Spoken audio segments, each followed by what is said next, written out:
kasal kami sa jail sa Manila. At alam mo ninyo, ako pinakikisimpatihan sa inyong kalalagayan. At hindi naman lahat ay nakulong dahil sa kanilang kasalanan. Meron din talaga na nakremot lang, meron mga iba ay nadawit lang, meron iba ay napagbintanan lang, meron namang iba talaga na sila ang may dahilan kung bakit nangyari ito. Pero nadawit man, napagbintanan man, o kaya ay nagawa man talaga, ang lahat ng yan, kung iyong pagtutuunan ng pansin, ay naging bunga ito ng ating mga desisyon. Di ba? Yung pamangkin ng aking kaibigan, dinalaw lang niya yung kanyang sa may Marikina.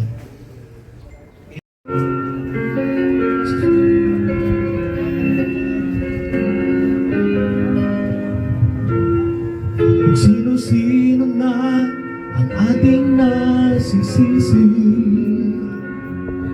sa lahat ng mga nangyayari, ang bigong mga pangako ay di mo na maitatago, lalo lang lumalala ang sugat natin. Kaligtasan kailangan na, pagkat naghihintay sila sa ating pagkakaisa. Pag-ibig lang ang susi ng lahat, ang siyang nagbubuklod sa ating lahat. Hawak mo, kaibigan, ang isang kapangyarihan na magbubuklod sa ating lahat. Pag-ibig lang ang susi ng lahat, ang siyang nagbubuklod sa ating lahat. Ang Diyos ang siyang nagturo, isang dakilang pangako, si Jesus ang susi ng lahat.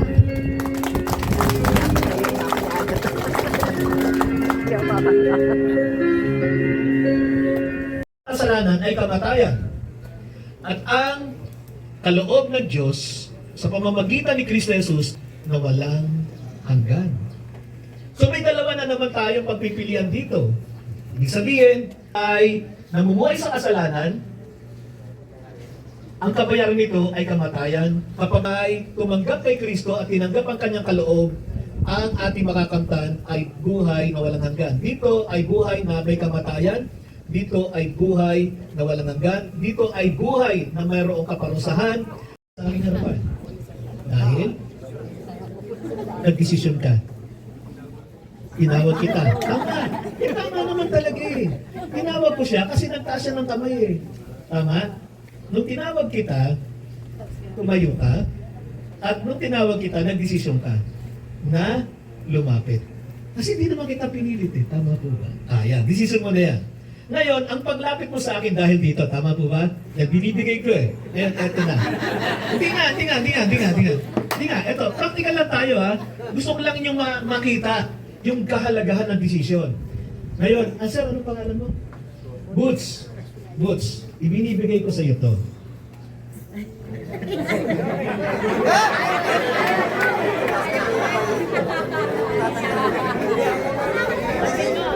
Okay. Ngayon, ang tanong ko, nasa iyo na ba?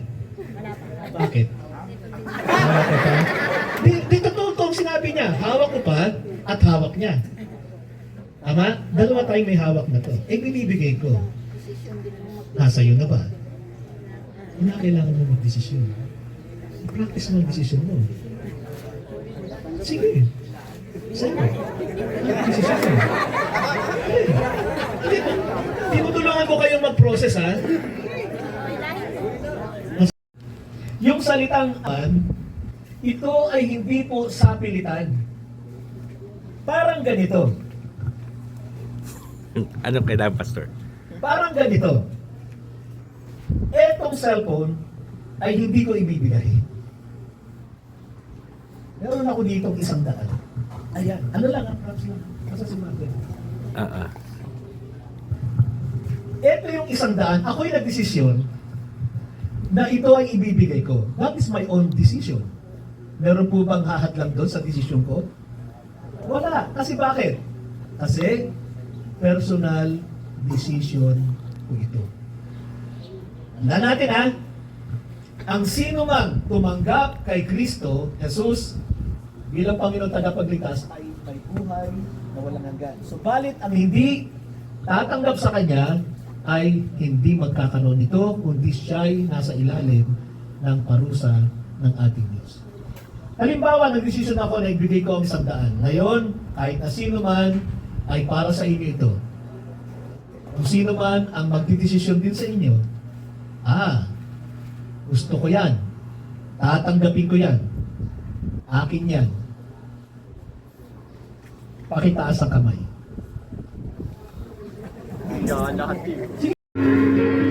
Ang siyang nagbubuklod sa ating lahat.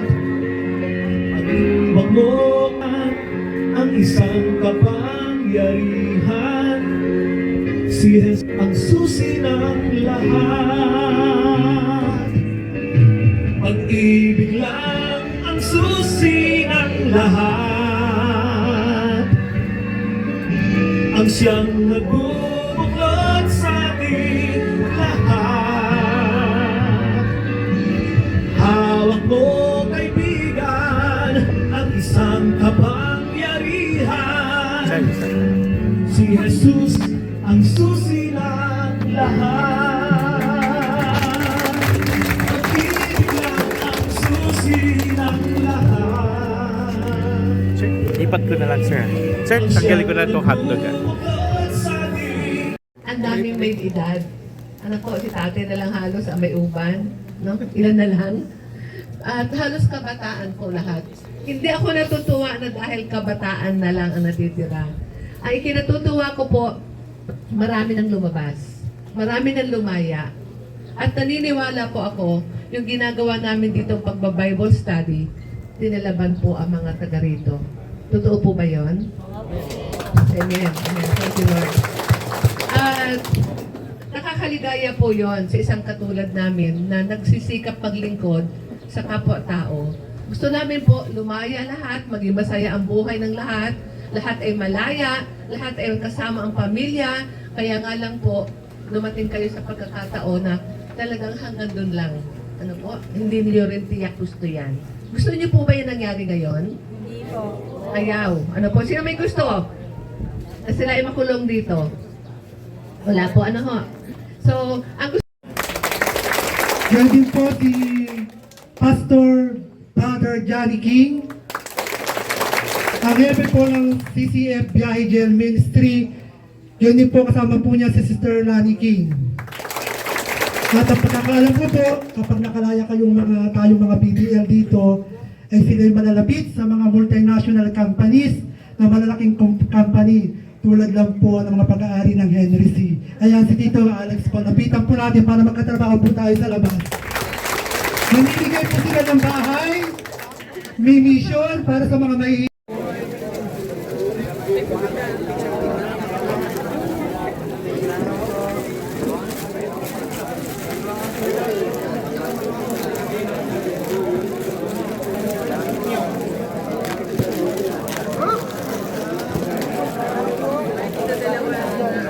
Toothpaste, ano?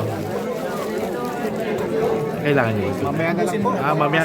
Iwan mo na daw mamaya na iba lang.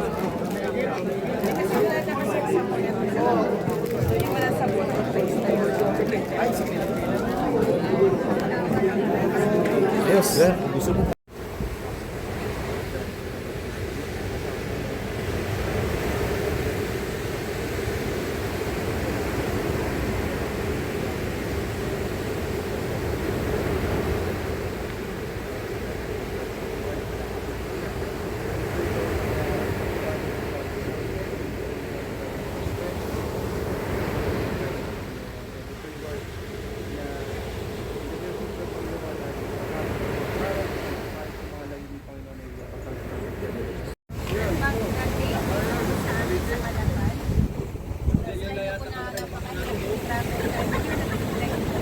umaga ng alauna, ng madaling araw, tapos dumating sila dito ng mga 7, tapos sabay na ng konti, dalahin na po kami sa restaurant. So, tuwa-tuwa po maganda sa preso kasi nga po, so, minister po sila, Brother Johnny po, si Pastor, Pastor Alex. Sister-in-law, Lord, as we partake this food, we pray, Father, that you will bless us, and this food that we're going to partake will give us additional strength in our body. Bless those who prepare this altar, and Lord, we give you all the glory and thanks in Jesus' name. Amen and amen. Bagay na ginawa mo at magandang aral na iyong itinahayag sa bawat isa na nandito ngayon. Panginoon, pagpalain mo po ang lahat na nandito, ganun din sa warden at yung mga mayor, Panginoon. Kaya mo po na ang lugar na ito, ang kulungan ito ay maging peaceful at lahat, Panginoon, is under your protection, O God. Lord, lahat ng ito ay ginawa namin upang ibigay sa iyo lahat ng papuri at ipahayag ang iyong katakilaan, Panginoon. Ito po ang aming panalangin, O Diyos, sa pangalan ng aming Panginoong Jesus, ang lahat ay magsabi ng Amen. Amen. Pastor po dito.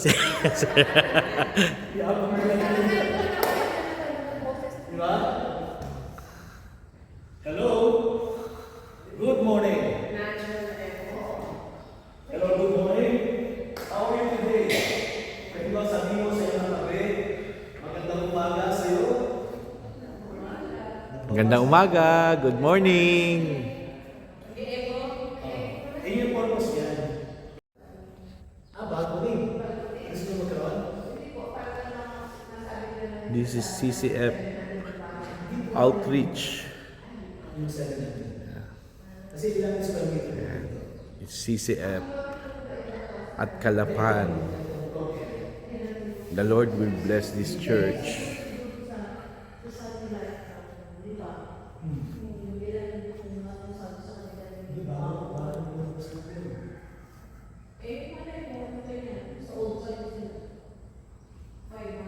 Elevate discipleship group movement, women to women, exalt next gen. In case we need to, the crew will launch the light rafts located on the open air deck of the ship. Fire extinguishers can be found on the marked storage bins at passenger accommodation. Ang siyang nagbubuklod sa ating lahat. Wag mo ang isang kapangyarihan. Si Jesus ang susi ng lahat. Pag-ibig lang ang susi ng lahat. Ang siyang nagbubuklod sa ating lahat. Hawak mo, kaibigan, ang isang kapangyarihan. Si Jesus ang susi ng lahat.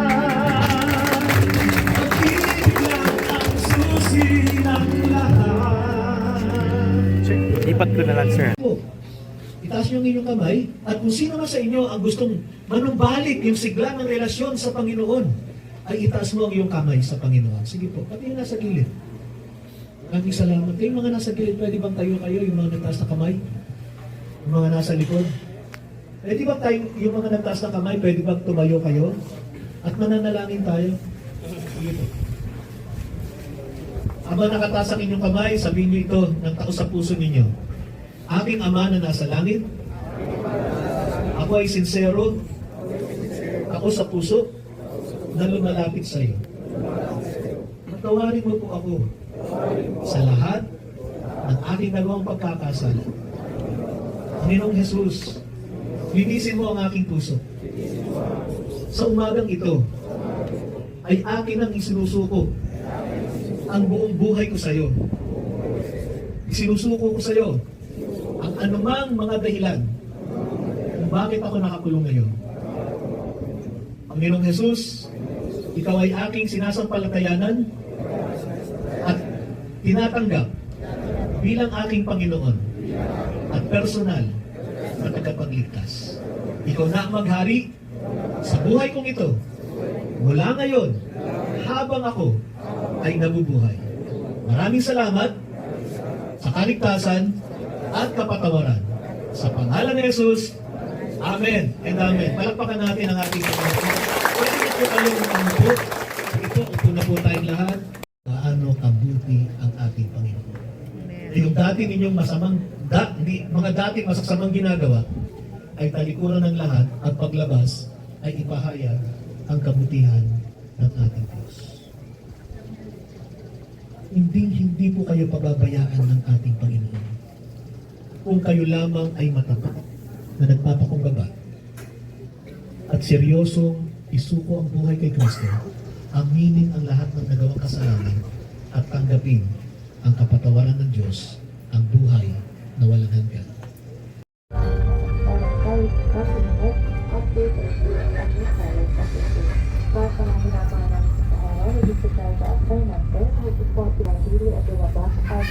Habang ito ay lumalayag. Nangyari lamang po na umakyat sa inyong loob ng akomodasyon para sa inyong kabutihan at sa paalala mula sa pamagang para operated mga opisyal at mga tripulante ng Oasis Channel sa Pacific. Maraming salamat po. Sir Rodriguez, Officer